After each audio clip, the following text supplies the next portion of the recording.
ఇప్పుడు ఇవన్నీ ఓకే. ఇప్పుడు పర్సనల్ గా మీ పైన అటాక్ జరుగుతుంది కదా, జరుగుతుంది కదా. వీటన్నిటిని ఎలా ఫేస్ చేద్దాం అనుకుంటున్నారు అసలు?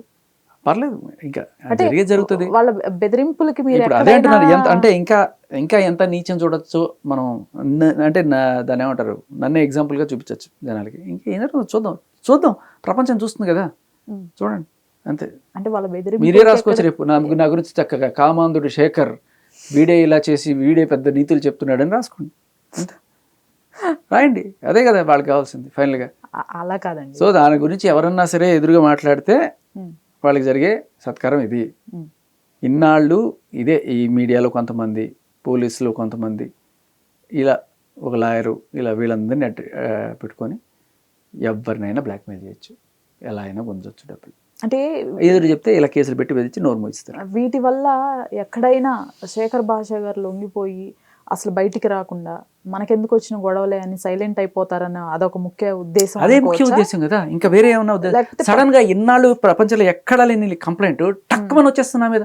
ఏ సెషన్స్ అసలు మీకు ఏమైనా ఐడియా ఉందా, ఏవేమి పెట్టారు అనేది మీ పైన? 509 ఏదో పెట్టారు, ఓ 506 509, ఓకే, క్రిమినల్ ఇంటిమిడేషన్ అలాంటిది ఏదో. రైట్, రేపులు ఇలాంటివి ఏం కాదులేండి, కానీ ఏదో ఇవో మరి అవి చూడాలి. రైట్. అంటే నేను అదే నాకు క్లియర్ కట్ నాకు తెలిసింది, మొత్తం స్టడీ చేసి నేను కంప్లీట్ ఇన్ఫర్మేషన్తో చెప్తాను మీకు. సో బేసికలీ అది అంటే ఎట్లా ఉంటుందంటే, వాళ్ళే టార్చర్ చేస్తారు, వాళ్ళే ఇది చేస్తారు, వాళ్ళే కేసులు పెడతారు. మనం అడగడానికి అంటే మన పోలీస్ వ్యవస్థ అలా ఉంది. కానీ గుడ్ థింగ్ ఏంటంటే అట్లీస్ట్ మీడియా, యూట్యూబ్, కొన్ని satellite channels they are coming up. అవును వీడు చెప్పే దాంట్లో నిజం ఉంది, నిజంగానే అన్యాయం జరుగుతుంది. మీరు నమ్మకపోతే నేనే ప్రత్యక్ష సాక్షి, ఇప్పుడు కనబడుతుంది కదా, నేను చెప్తూనే ఉన్నాను, ఇలాగే పెడతారు తప్పుడు కేసులు అని చెప్పి. ఫైన్. ఇట్లాంటి వాళ్ళు ఇంకా ఎంతమంది ఉన్నారు? ఇంకా ఒకటే బ్యాచ్ అనుకుంటా నాకు తెలిసి. అంటే సేమ్ టోను, సేమ్ అరవడము, సేమ్ పగలగొట్టడము, అదే అంటే మేబీ కరెక్ట్ ఆ డ్రగ్ ఎఫెక్ట్ వీళ్ళిద్దరికి, అదే అనిపిస్తుంది. మరి ఈవిడైతే గంజాయి చూశాను, కానీ ఈవిడ డ్రగ్స్ దాకా వెళ్ళిందో లేదో తెలియదు. ఎవరిని అంటున్నారు మీరు? నా కేసులో మీ కేసు నేను అది కూడా పెట్టాను. ఆవిడ నన్ను చాలాసార్లు బెదిరించింది, ఇంట్లో గంజాయి పెడతా, ఇంట్లోకి తీసుకొచ్చి, అంటే ఆ పక్క పోషణే కదా, గంజాయి పెట్టి నువ్వే తీసుకొచ్చి గంజాయి పెట్టా అని చెప్పి బెదిరిస్తా. 2 లక్షలు ఇస్తావా చేస్తావా? ఇచ్చారా మీరు ఎప్పుడైనా అమౌంట్ ఇవ్వడం? ఆవిడ మీకు నేను లిటిల్ కేసు పెట్టాను, తర్వాత వెళ్ళిపోయింది, ధైర్యం చాలేదు. ఇప్పుడు ఈవిడ నేనున్నాను కదా నీకెందుకు చేసుకున్నట్టుంది, ఇద్దరు కలిసారు పెడుతున్నారు. Okay, right. అయితే ఇప్పటి వరకు మా ఇంటికి వచ్చినప్పుడు ఈ ఫోటోలు ఏవైతే సర్క్యులేట్ అవుతున్నాయో, ఓకే, మా ఇంట్లో గోడ మీద ఉంటుంది ఆ అమ్మాయి ఫోటో ఇప్పటికీ. అంటే తను నేను ప్రేమించి పెళ్లి చేసుకోవాలనుకున్న అమ్మాయి. Unfortunately she committed suicide. అది కూడా ఆ అమ్మాయి ఏదో చిన్న లెటర్ రాసింది. నేను ఇప్పటికీ కూడా ఆవిడ సమాధి దగ్గరికి వెళ్ళి ఎందుకు చేసావు అక్కడికి వెళ్ళి అడుగుతా. 2-3 సార్లు వెళ్ళి అలా 2-3 సార్లు కానీ ప్రతి నెల వెళ్తాను, ఆ డేట్ వస్తే వెళ్తాను. కానీ అక్కడ వాళ్ళు కొంచెం నువ్వు వస్తే కొంచెం మాకు ఇక్కడ పరువు తక్కువగా ఉంటుంది, రావకు, బయటపెట్టకు, అది ఇది. ఏ రోజు ఎందుకు బయటపెట్టలేదంటే, ఇంత ఇది జరుగుతున్నా ఎవరు అడుగుతున్నా కూడా నేను బయటపెట్టకపోవడానికి కారణం అంటే ఆ అమ్మాయి డీటెయిల్స్ వాళ్ళు తప్పుగా ఫీల్ అవుతారని చెప్పి నేను ఏ రోజు బయటపెట్టలేదు. సరే ఇవాళ వాళ్ళు వెళ్ళారు, వాళ్ళ తమ్ముడిని రచ్చగొట్టారు, మీ అక్కకి అని, వాడు పిల్లోడు అప్పుడు ఆ అమ్మాయి చనిపోయినప్పుడు ఎంత ఇంటర్మీడియట్. అమ్మాయి క్లియర్ కట్ షీ రోట్, ఆ అమ్మాయి రైటింగే. వాళ్ళ అమ్మ వాళ్ళందరూ గుర్తుపెట్టారు మొత్తం. అదేదో పోలీస్ కేసు అయింది, అది ఎక్కడో క్లోజ్ అయిపోయింది కూడా అది మొత్తం. అంటే అది అసలు నాకు సంబంధమే లేదు అది కంప్లీట్గా. తర్వాత ఆవిడ చనిపోయిన తర్వాత నాకు తెలిసి నేను పరిగెత్తుకొని వచ్చాను, నేను అప్పుడు షోలో ఉంటే. ఏమైంది అసలు ఏంటి? ఓ రోజు పొద్దున్న షో చేస్తుంటే సడన్గా ఈ అమ్మాయి ఇంకో అమ్మాయితో కలిసి రూమ్మేట్లో ఉండేది, సడన్గా ఫోన్ వచ్చింది ఇట్లా సూసైడ్ చేసుకుందని చెప్పి. Okay, on the spot show నుంచి వదిలి పరిగెత్తుకొని వచ్చాను. అంటే మీరు కూడా లవ్ చేశారా, ఓన్లీ మిమ్మల్ని లవ్ చేసిందా? యాక్చువల్లీ ఎలా జరిగిందంటే, అంటే ఇప్పుడు అమ్మాయి గురించి చెప్పాలా వద్దా, ఆ అబ్బాయి చెప్పేసుకున్నాడు మొత్తం. ఇంకా నేను ఆల్రెడీ బయటకు వచ్చింది కదా. బట్ ఏమో మరి వచ్చింది, మళ్ళీ వాళ్ళు కట్ చేసినట్టున్నారు ఆ అమ్మాయి గురించి మాట్లాడడం కరెక్ట్ కాదని. మరి కరెక్టో కాదు మళ్ళీ అంటే నాకు ఒకటే బాధ, ఆ అమ్మాయి లేకపోయినా నేను ఎప్పుడు కూడా, నేను అటు సైడ్ వెళ్ళినప్పుడు వాళ్ళ అమ్మ నాన్న వాళ్ళకి నా మీద కోపం, ఎందుకంటే నా వల్ల ఏదో అయిపోయింది అని చెప్పి. దానికి ప్రాబ్లం చెప్తాను వినండి. సరే మీరు వేస్తే వేసుకోండి, లేకపోతే లేదనుకునే విషయం ఏంటంటే, నేను ఆర్జింగ్ చేస్తున్నప్పుడు తను ఒక ఫ్యాన్గా ఫోన్ చేసేది, రెగ్యులర్ కాలర్గా చేసేది కొన్నాళ్ళ తర్వాత షోకి చేసేది. ఒకసారి వచ్చింది, కలిసింది, వచ్చినప్పుడు ఇట్లా ఫ్యాన్ అది ఇది అని చెప్పింది. తర్వాత మాటలో దానికి ఎక్కడైనా జాబ్ కావాలన్నట్టుగా అడిగింది. సరే నాకు జెమినీ మ్యూజిక్లో ఆడిషన్స్ అవుతున్నాయి వెళ్ళమని చెప్పాను. అక్కడ చేసింది. బిగ్ ఎఫ్ఎంలో వచ్చింది కానీ రెండిట్లో సెలెక్ట్ అవ్వలేదు. బట్ తను కాల్మెట్లను పెట్టుకుంటే ఒకసారి అడిగాను, ఏంటి అసలు చిన్నపిల్ల ఉంది అప్పుడంతా 18 19 ఉంటాయేమో అమ్మాయికి. ఇదంతా మీకు బిఫోర్ మ్యారేజ్ చెప్తున్నారు అంతే కదా? ఓకే, నాకు అసలు పెళ్ళి కాలేదు, but wanted to marry her actually. Right, okay. So అడిగితే అమ్మాయి చెప్పింది మ్యారీడ్. నేను మ్యారీడ్, నాకు 16 ఏళ్ళు అన్నప్పుడే చేసేసారు, అంటే చైల్డ్ మ్యారేజ్ లాగా చేసేసారు. నాకు మా ఆయన అంటే ఇష్టం లేదు, బలవంతంగా ట్రై చేస్తాడు, నాకు నచ్చదు, తోసేస్తాను. అయినా వాళ్ళు బలవంతంగా ట్రై చేస్తారు, నాకు ఆ నరకం నేను తట్టుకోలేకపోతున్నాను అని అట్లా she used to refuse him and పారిపోయి వాళ్ళ ఇంటికి వెళ్ళిపోతూ ఉంటుంది. అయినా కూడా వాళ్ళ అన్న వాళ్ళు బలవంతంగా మళ్ళీ తీసుకొచ్చి లేదు అని చెప్పి ఇక్కడ దించుతుంటారు. అలా 2-3 సార్లు చేసిన తర్వాత ఆ అమ్మాయికి ఓపిక నశించిపోయి ఒకనొక రోజున వాళ్ళ ఆయన అయ్యప్ప మాల వేసుకుని వెళ్ళినప్పుడు అక్కడి నుంచి బట్టలు చదువుకొని వచ్చేసింది. హైదరాబాద్ కాదు, హైదరాబాద్లోనే ఉండేవాళ్ళు. ఓకే, అక్కడి నుంచి చదువుకొని నాగిరికి వచ్చేసింది. ఓకే.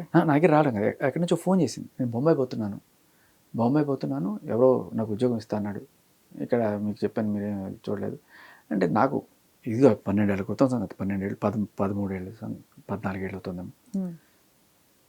అంటే నాకు ఒక చిన్న జస్ట్ కన్సర్న్, అంటే ఏం ముక్కు మొహం తెలియకుండా వెళ్ళిపోతా, ఎవడన్నా తీసుకెళ్ళి అమ్మేస్తాడేమో ఎందుకు అని చెప్పి అలా చేయకూడదు అని చెప్పి పిలిచిన తర్వాత లైక్ ఇక్కడ తెలిసిన మా జెమినీ మ్యూజిక్లోనే ఇంకో యాంకర్ ఉంది, ఆ అమ్మాయికి తెలిస్తే ఆ అమ్మాయి దగ్గర ఆ అమ్మాయిని హాస్టల్లో పెట్టాను.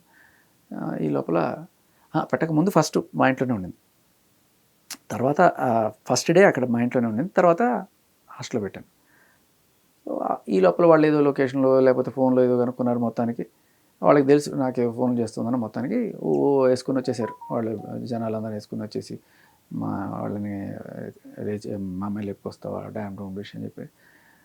మీ అమ్మాయికి ఇష్టం లేదు, ఎందుకు బలవంతం చేస్తారు, కావాలంటే తీసుకెళ్ళండి కానీ మళ్ళీ బలవంతంగా మీరు దాంట్లో నెట్టకండి అని చెప్తే సరే తీసుకెళ్ళి మళ్ళీ అక్కడికి పంపిస్తే ఇంకా అమ్మాయి తెగించి మళ్ళీ వచ్చేసింది.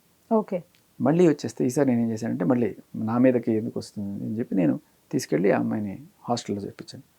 హాస్టల్లో చేర్పించిన తర్వాత అయినా కూడా వాళ్ళు ప్రెషర్ పెడుతుంటే ఇలా కాదని చెప్పి నేను ఆ అమ్మాయికి ఒక లీగల్ అసిస్టెంట్ చూపించి, మా నాన్న అడ్వకేట్ కాబట్టి మాకు తెలిసిన లీగల్ అసిస్టెంట్తో మాట్లాడి హ్యూమన్ రైట్స్ కమిషన్లో కేసు వేయించాను. వేస్తే ఆ అమ్మాయి కోర్టులో వెళ్ళింది, అది 16 ఏళ్ళకి చేశారు కాబట్టి మ్యారేజ్ చెల్లదు, నీకు ఎప్పటికైనా ఇష్టం ఉందా, ఇప్పుడు కావాలంటే ఇప్పుడు ఇష్టం ఉంటే చేసుకో, లేకపోతే ఇదైతే చెల్లదు అని చెప్పి క్లియర్ డిగ్రీ ఇచ్చేసింది. డిగ్రీ ఇచ్చేసిన తర్వాత ఇప్పుడు ఏమో ఎక్కడికి వెళ్ళాలి, మళ్ళీ ఇంటికి వెళ్తే మళ్ళీ వాళ్ళు ఇది చేసి పంపిస్తారేమో అని చెప్పి వాళ్ళు ఏం చేశారు, స్టేట్ హోమ్కి పంపించారు అమ్మాయిని. ఒక 21 రోజులు అక్కడ ఉండి తర్వాత ఆలోచించుకొని నీకు మీ ఇంటికి వెళ్ళాలంటే వెళ్ళు, లేకపోతే నీకు ఎక్కడైనా వెళ్ళాలంటారు. సో అలా 21 రోజులు ఉన్న తర్వాత మళ్ళీ వాళ్ళ ఇంటికి వెళ్ళింది, కొన్నాళ్ళు ఉంది, మళ్ళీ వచ్చేసింది. వచ్చేసిన తర్వాత ఇక్కడ ఏదో జాబ్ చేసుకుంది, ఒకటి ఏదో చిన్న మీడియా సంస్థలో ఏదో చేసింది. తర్వాత అక్కడ చేసుకుంటూ ఒక రూమ్మేట్తో ఉండేది, అప్పుడప్పుడు నన్ను వచ్చి కలిసేది, ఇట్లా ఉండేది. అలా ఉన్న టైంలో సడన్గా ఒక రోజున నాకు ఈ న్యూస్, అంటే అప్పట్లో మేము కలిసాం, అంటే 2-3 సార్లు బయట తిరిగాము, we had some good time.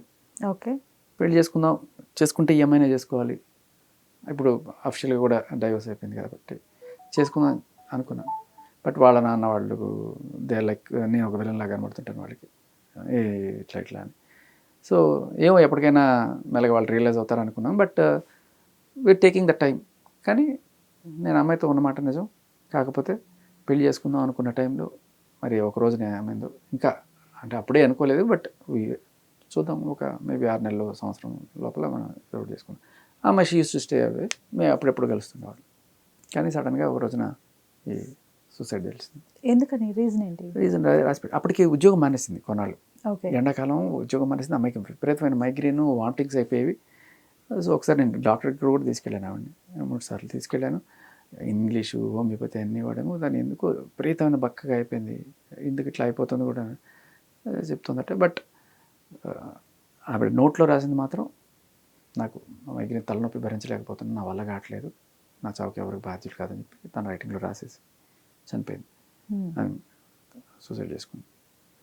నాకు అంటే జీవితంలో ద మోస్ట్ లవ్డ్ పర్సన్ నాకు.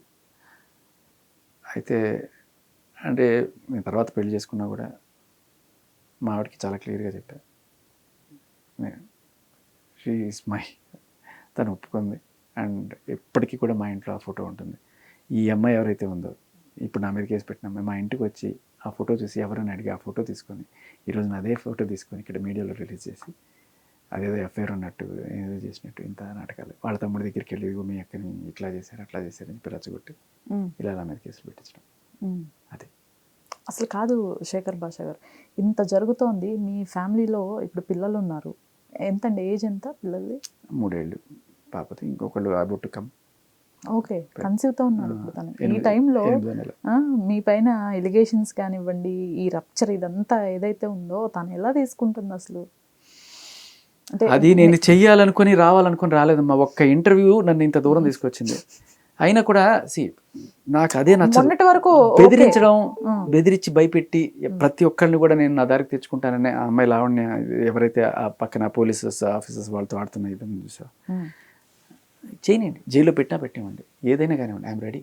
మీరు జైలుకి వెళ్ళడానికి కూడా రెడీగా ఉంది. నేను అదే చెప్తున్నా కదా, ఏదో ఒక రోజు ఎవరో ఒకరు మీరైనా రిలీజ్ చేసి ఒకసారి చూడడానికి వచ్చి పాపం అమ్మాయికి జైలు పెట్టిన ఒక్కడైనా వచ్చి తప్పు చేస్తున్నారు మీరు చెప్పండి చాలు, నాకు నేను ఇంత చేసిన పోరాటానికి అంతే. నేను ఫైనల్గా అడుగుతుంది ఇదొక్కటే.